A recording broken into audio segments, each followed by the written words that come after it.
parang hindi ko yata kaya tong business na to.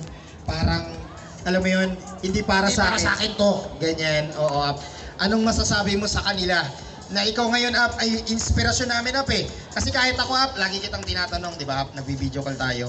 Oy, hindi yan ano, ha. Hindi, nagtatanong ako sa kanya, kasi sobrang lakas. Sabi ko nga, pag bulusok niya, natakot ako bigla, eh. So, eto ngayon, Ap, kasi marami kami mga downline dyan, na iniisip nila na babae sila na probinsyana sila, hindi makakasabay sa mga taga Metro Manila, nang tingin nila sa sarili nila, probinsyana lang, na hindi kayang umausap ng malalaking tao. Anong masasabi mo sa kanila? Masabi ko lang, isip mo lang yun. Tama. Kayang-kaya mo naman, pag i-try mo, hindi mo siguro na-try, nagreklamo ka lang.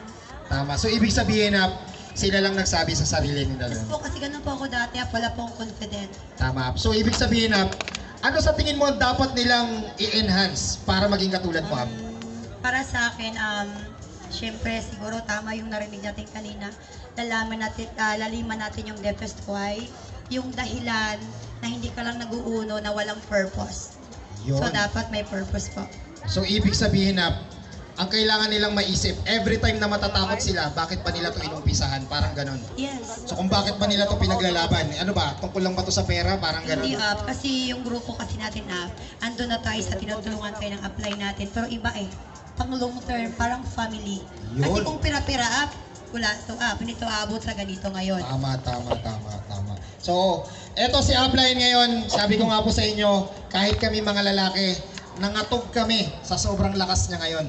So ngayon, sigurado ko, iingay at lalakas ang pangalan ni Upline. Kaya ngayon pa lang, dapat magpa-picture na kayo sa kanya. Ngayon pa lang, videoan nyo na kasi sigurado ko yung pangalan niya, mangingibabaw sa pangalan ng uno yan.